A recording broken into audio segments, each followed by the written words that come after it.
today's Thunder Show starts, I just want to give a huge shout out to Revision 3. If the Vaniacs out there don't know yet, we've done a little deal with revision3.com. Mott, link that up.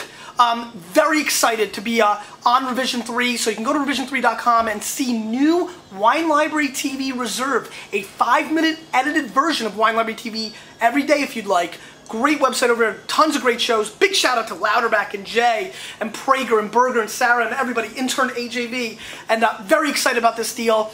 Definitely go and check out Wine Library TV and Wine Library TV Reserve on Revision 3, and let's get on with the show. Let's bring the thunder.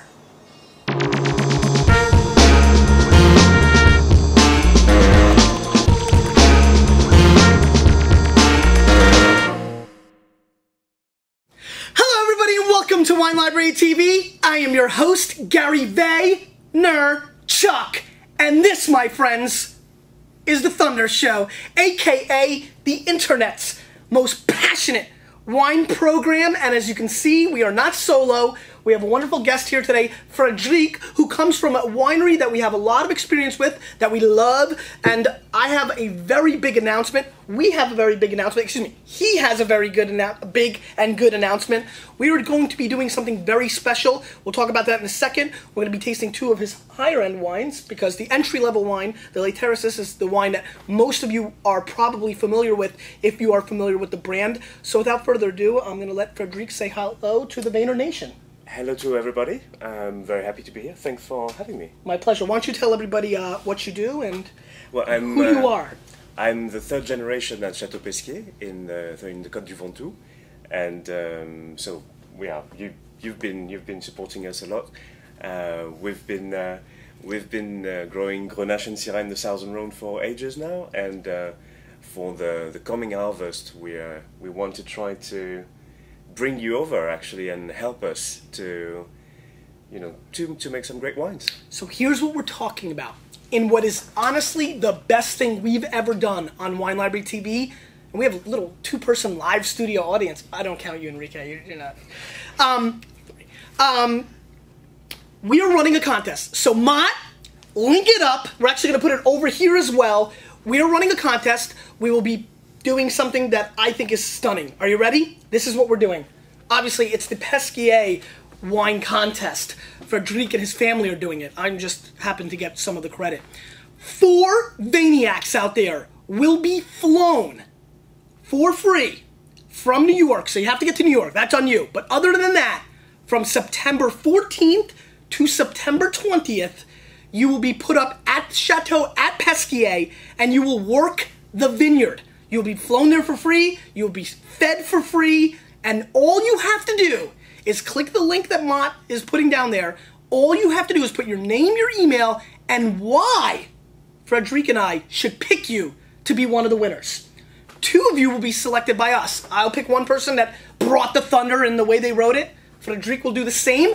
Then 2 of you on July 22nd, I will pick 2 names out of the hat, and you 2 will join the other 2, and the 4 of you, the 4 Vaniacs, will go to France and work a harvest. And I'm pretty darn excited about it. We've been working on this since I was there. You might remember that video. And why don't you tell the Vaniacs, because they've got to now decide if they want to enter this, what they'll be doing, what they should expect. Well, basically, what we're thinking is to try to give a pretty kind cool, of right? global Are you gonna enter? idea of how it works for a harvest. So people will be hand-picking a little bit. They will be doing some analysis. Now, are you going to be really working them with like the whip? Is it going to be hard? Yeah, it's very hard, right? Okay. Chains? They actually have to come with a leather kind of combination. Yes. Probably. I mean, we'll talk about the details. Yes, leather is required. But it's a weird place, the Ventoux. And the Ventoux gets wild at night. No, we'll be like tasting grapes, doing like helping making them understand what is maturity and why we're going to pick that parcel and not another. So a little bit of hand picking, and there's going to be a lot of work in the winery as well. So from following the temperatures, tasting the juices, following the fermentations, doing some remontage, the press, the décuvage, dinners and lunches and breakfast and all that, right? Yeah, maybe. depending on how they do. It depends if they really work I well. understand. We think we're going to do a contest every day. Right. And Who have one of the four gets food. Exactly. The others don't. That makes sense. The fact of the matter is that this is a very unique opportunity. You know, Wine Library TV, changing the wine world. That's what we're all about. Every day, I'm hustling behind the scenes, trying to come up with new ways to bring you closer to the wine world. This, to me, is the best thing we've ever done. Honestly, to have the ability to go to France for a week, and I know I don't think they're gonna really work. I mean, you're gonna work. Listen, you're gonna work the hardest. Oh, yeah. That's fun. But the rewards of that, and the dinners, and the time together, and the other three Vaniacs that you'll be sharing time with, I stayed at the Chateau, so it's beautiful. You're going to love the accommodations, right? Did you have wireless internet? No. But other than that, you know. We're working on it. Yeah, see? Awesome. So, but you don't want the wireless internet. You're going to want to see the scenes, and I'm sure, you know, they're going to take you out, and you're probably going to drink beer at 2 in the morning, and, you know, have to wake up at 6 and, you know, milk the cows. Anyway, very excited about that. Mott, link it up. We're going to keep a badge up here on the left side, the right side, depending on how you're looking at it, left to me, right to all of you, about the contest, and we're very excited about it. So thank you for that. I think this is a very, very special. You're very welcome. Let's get into the first wine that we have here, Mott. Let's zoomy zoom. Tell the Vaniacs what this is. So this is the Red Quintessence 04. It's a blend of 80% of Syrah and 20% of Grenache. And so it's the yields would be about 32 hectoliters per hectare, so roughly a kind of Châteauneuf-du-Pape yield. Mm-hmm. And we do an aging here of about 1 year for the whole thing. Oh yeah, thank you. Now, 1 year aging, you said? Yeah. In what kind of it's for environment? The 2004. So it's you know, Bordelais type barrels, Mm-hmm. 225 liters. And there's about 40-50% of new barrels, and about like 25% of second year and 25% of third year barrels. Which is usually great. I mean, I think a lot of times we get the oak monster when we get that 100% new French oak. Always a little bit scary. I love hearing a little bit more percentage of 2s, and it's always nice and refreshing to hear a winemaker and a winery be willing to use 3-year-old barrels. I mean, you get into the winemaking world and you start talking about 3-year-old barrels and people look at it like it's got the Black Plague, and I think that's insanity. They still bring plenty to the table. I mean, you take it back to the old school where some of the great wines were made and there were 7- and 9-year-old barrels, so a little insane on that part. Little stats on this: 19 U.S. bones on this wine, 91 points Robert Parker, who's been very good to you and your family. Really gave you a lot of press through the years. All right, let's give this wine a sniffy sniff. Would that be okay with you? No problem. Let's do it. 80% Syrah, 20% Grenache. Now, you'll like to hear this. You're going to be seeing Vaniacs, hopefully. It depends how the audio came out because I was very far away. I was in Iowa on Saturday doing a book signing, and the lovely people there decided to kind of throw me under the bus and made me do a double blind tasting. And unlike all the other wine critics, as we all know, who will never do that, you know, I put myself out there. And I did really well, actually, so I'm pretty pumped. But I was scared crapless. Like, you should have, if you listen to everything I say before I started, I prefaced it completely. The wine world's changing, all the flavors are tasting the same, you never know what's going to happen. But anyway, the first wine was the Terraces. Really? Yes, I panned it a little bit, so I apologize for that. But it was all right. This really has a beautiful nose. Thank you. I mean, a lot of fruit coming through. I get a lot of blackberry. I get a little bit of mulberry on the nose, which is kind of interesting. You know what mulberry is? I have no idea. So I get a little bit of a mulberry. What kind of nose do you get on this? You get a kind of very floral also dimension to the after the fruit, like some violet kind of flowers. Yeah, no question. My vocabulary is no. Do it your way. I mean, you know, my vocabulary is totally unacceptable. I compare wines to I'm like, this tastes like the Iron Sheik's head. You know, that's what's unacceptable. You just kick it however you want. Say it in French. I mean, you know, whatever you need to say, you say it. Yeah, lots of dark blackberries and lots of a big floral dimension. You can also already a little bit have an idea of the freshness of the wine. No question, like I agree. You know, very fresh. A kind of minerality behind that. Well, that we'll find more in the mouth, obviously. Let's give it a whirl.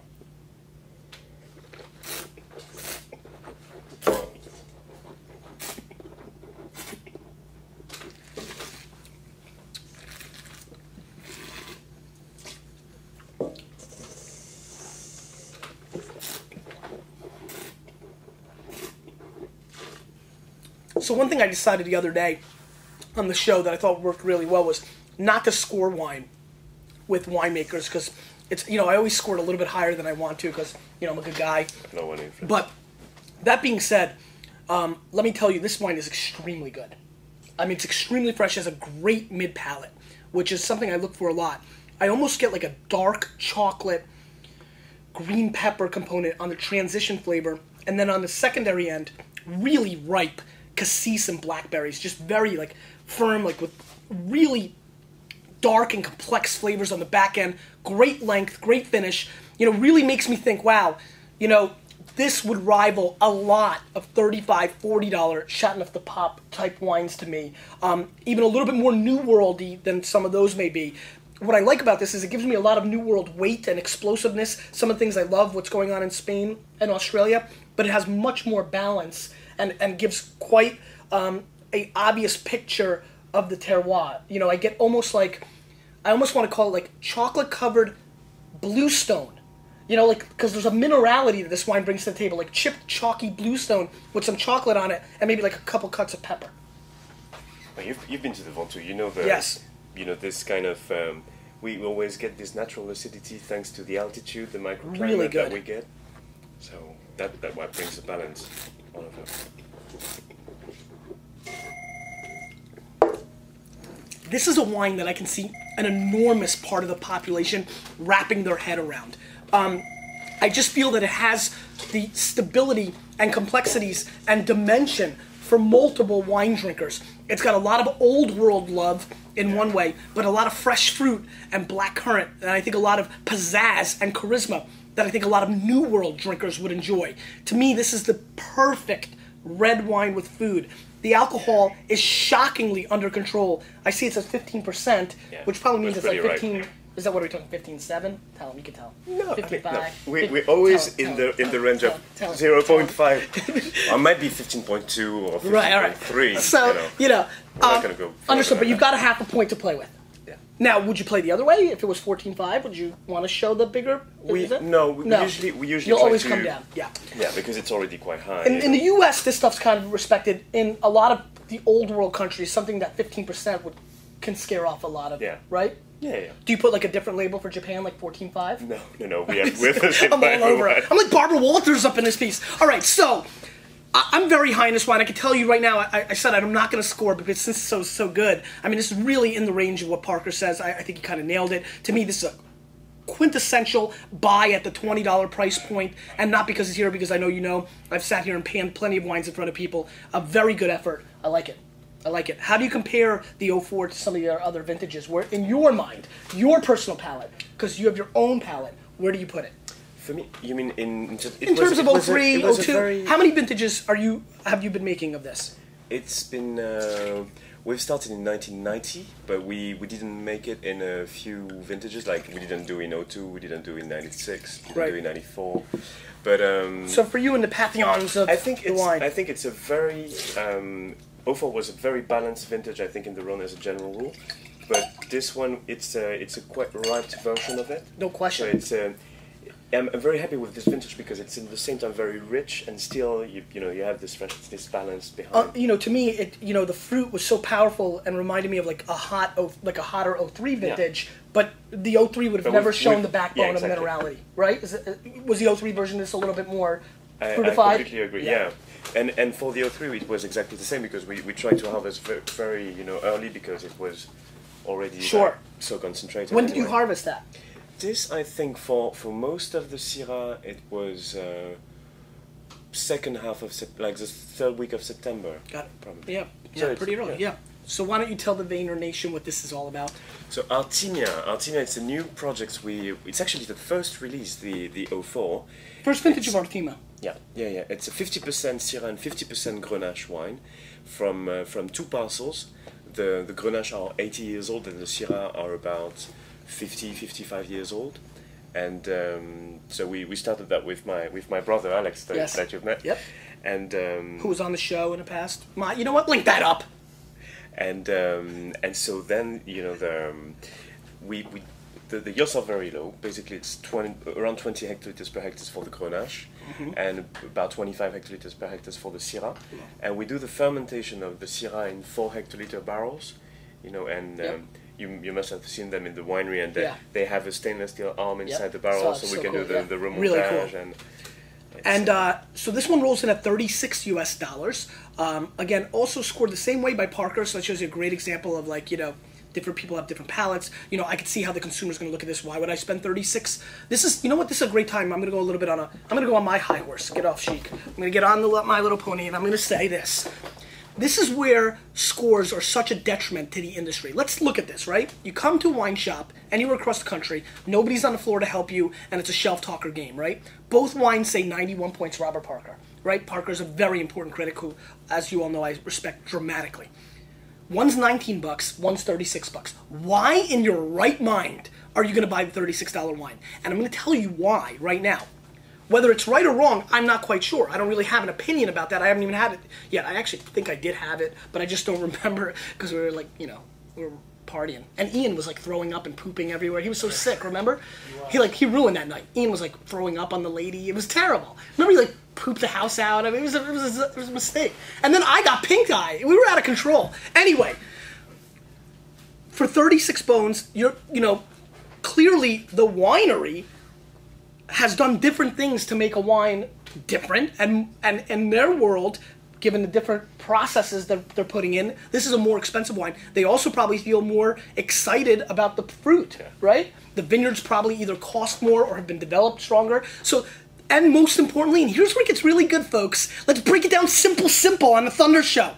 It tastes different. It's a different wine. So, a 91-point wine, first and foremost, from somebody who's thrown out a lot of scores now, it's all about whatever. I mean, do you really think that in my mind when I say 91 or 89, yeah, I mean, maybe that one, because, right? But 91 and 90 or 92, I mean, we're all humans. We're just throwing it out there. And the tasting notes are what's imperative. I bet you, and I'm going to click it later and look at it, the tasting notes are probably totally different on these two wines from Parker, but the scores are the same. And so to just make that judgment, I think is completely ludicrous.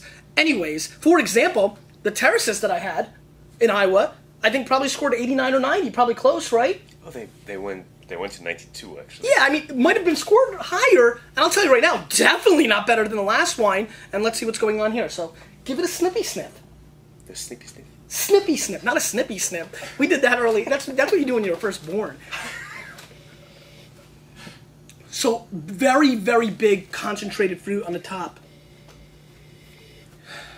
But obviously a much tighter nose than the last wine. The last wine showed a little bit more aromatics. It's a bigger wine. It's still very young. Sure. I mean, this is obviously meant to be drank a little bit longer, and we really didn't decant and do the right things because I wanted the wine to show as poorly as possible. I was quite frustrated by that, actually. Yes, I understand.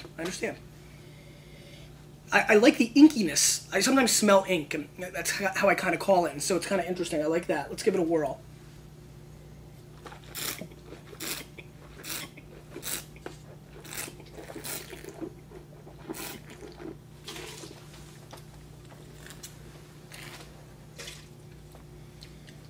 So obviously this is a much bigger mouthfeel. I'll be very honest with you. In the right time, in the right way, I could almost, I mean, this has so much bright, explosive fruit. It reminds me of a lot of what I see from Down Under.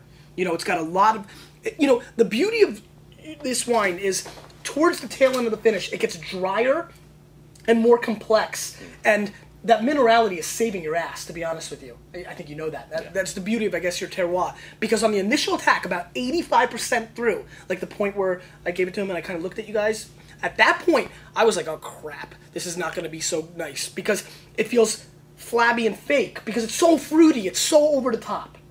And then the back end saves it. And I think that's very interesting. First and foremost, I get a very heavy dose of pure, dark chocolate. Right? I mean, quite a bit. Yeah. I really enjoy a plum. I get a lot of plum in this wine. Yeah. Much more than the last one. I mean, Plum City, USA. Plum City, USA. Yeah, this I hear you. I hear is it. not good Well, enough. no, don't worry. Nobody's English is good enough. I just Okay. made that up. That's what's so great. Plum City, USA. Huge levels of plum. Very intense. But the minerality on the back end, and I almost want to call it a little bit of like topsoil. Like, you know, like soily kind of thing going on, is quite interesting. Still a little too over the top for my palate. a little too much rainbow for me. How about for your palate? Compared to the two, is this more your style? What? I think there was for the first vintage we did actually we did everything in new barrels. Okay. And for Sure. the 05 we've been doing a longer aging and with only half of the barrels would be new. So reading between your lines, I mean, obviously it's a good wine. I mean, you're not going to sit here and say this is a piece of crap, right? I mean, your dad will punch you in the face, right? But for you, this is it went a little bit over the top for you guys. You'd like to see it calm down a little bit. Yeah, because in the aging, I think it's a one that we need a lot of time to completely integrate. In fact. You mean the Syrah and the Grenache? Yeah, and just also the within aging itself, with the wood and everything. So the 05 is more is deeper and more integrated. Elegant, I would say. Yeah. How about the growing season in 05 compared to 04? It was similar, right? It was quite similar. Yeah. So far. So you just feel it's a process of use the same. So use 2-year oak, right? Yeah. I mean, why don't you tell some of the Vaniacs out there? And the longer aging actually. It's going to be longer, but less new oak. In fact, I mean, it has already happened. Why don't you tell the Vaniacs a little bit from this perspective? Because I think a lot of them would love to know this. How much of an impact that first year in oak is compared to the flavor that the oak brings to the second year? You mean? So the first year when you use new French oak. Oh, you mean okay? If you did, everything was the same. One was in new French oak and one was in 2-year French oak. The differences between that. Well, it's this is important. It has nothing to do. It's the younger. I mean, with the time, basically inside the barrel, there's some tartar. That I think you should say tartar. Yeah. That comes inside the barrel and covers it. We eat it with fish chips. Yeah. Yeah. So the longer the wine stays in the barrel, and the less the wine is actually hitting the actual oak. Yeah. Exactly. Yeah. I mean, you start getting a coating vintage to vintage, and you really want to find that balance. I mean, that's all you guys are ever looking for, right? Exactly. That's it.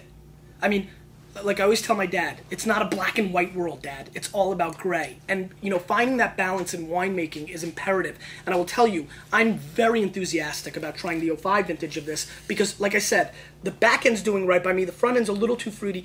There is definitely a little bit too... I don't know if it got away from them, but it's definitely it's out of its means. It's kind of like, like sometimes, like you see the ladies... And even the gentleman wearing a shirt that might be just a tad too small, little coming out of here, coming out of there. That's what I feel about this wine. It needed maybe one size too, maybe a large instead of a medium. His shirt will expand with the time, though. Was that good work by him? The shirt will expand with time. That was a nice play. Unlike our T-shirts that usually shrink with time. You do feel that. You feel like this wine over. I think it was the first vintage, and we're very happy about it. Yep. I think there's more potential there. Yeah, I think the problem is, I mean, it's a good problem to have, by the way, but it's the one that you want to drink in 4, 5, 10, maybe 15 years. How frustrating is it, from your perspective, that in the American market, I don't know what the stat is now, 99% of wine is drank within the first 7 days. I mean, it's a staggering, staggering number. I know, but let's be honest, it's the same. Everywhere. In France as well. Right. And we're all human beings. We all don't have patience. You don't have that much patience. Do you have patience? Not really, actually. Me either. Enrique definitely doesn't. No. I mean, no question. Yeah, no question. No, so I'm also drinking a lot of the wine I buy in the weeks after. I mean, I try to keep some, but. Yeah, I mean, it's expensive too. I mean, who can just let's throw out $10K and just put it away and forget about it? I mean, it's kind of tough. It's like you don't buy a Nintendo Wii and say we'll play in 3 years. I mean, it's just hard. We want instant gratification. And it doesn't get better though. That's right. It's not necessary. I mean, it just gets different. I was talking about the Wii, not the wine. I don't know, dude. I've been playing my Atari 2600, and Berserker is wild. You hit the wall, you're like, zzz, it's pretty crazy. All right. Very nice. I mean, very interesting wine. Again, not completely changing my life, but I will say there's clear backbone and length to this wine. It is definitely a wine worth revisiting. We have a very nice relationship. I hope we can come back maybe in we'll give it a little while because now you guys have been on twice now. You guys have been getting it good. But maybe 3, 4, 5 years it'd be really nice to put this back in the show. Watch this. You'll look better. I'll look like a mess. Everything's gonna get worse. But it'll be a lot of fun to watch that rewind. We'll do a clip show. Mott will still be here linking stuff up hopefully. And thank you so much for being here, and thank you so much. Thank you so much for having for me. this contest. I think it's a very, very special We're very situation. happy with that. Yeah, I think it's going to be very, very special. You want to leave the Vaniacs with one last message? Anything on your mind? Well, anything you wanted? You know, we are very curious to know, why you want to come to us. So show us your passion, and I'm sure we call it thunder. Well, show us the thunder, and you will be rewarded during the harvest at Pesquie. Here, take this wristband. Oh, thank you. Bring the thunder. Okay, now, as a tradition, you're going to get caught off guard. You ask the Vaniacs the question of the day. And it can't be the contest, because that's what they're doing. So, any question you have in your mind, fire away. Any question I have? Yes, fire away. Question of the day. Why haven't you come to the Ventoux before we invited you there? That is such a great question. This guy's a pro. Some people just freeze, and they're like... It was difficult, though. It was? You were caught off guard? Yeah, I'm I still got scared. frozen. For a couple of seconds, I felt very alone. Couple shout-outs before we go. Mott, we got a couple things to talk about. First and foremost, I want to talk about a happy anniversary for Rob Jensen, their 4th anniversary. I just saw them in Iowa. Great people. Happy anniversary. Big shout-out to Rich and Shannon, who are really awesome. Plus, I really want to do this, and this is very important to me. I was just in Iowa, and we were in Des Moines, and luckily the floods didn't hit that hard.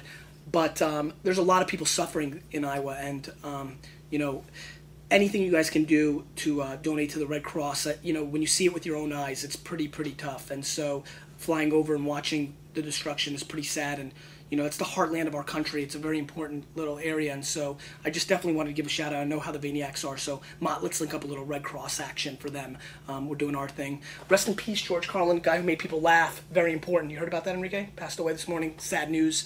And also, I got one last thing. Let's leave it on a good note, because I just went double negative. I'm going to do something here, I don't script often on the Thunder Show, but Mott, zoom me up here, baby. It's true. It's true. The most awaited product in the history of Wine Library TV swag is finally here. Mott, I'm gonna link it up for you. Because you, with a little bit of me, we're changing the wine world, whether they like it or not.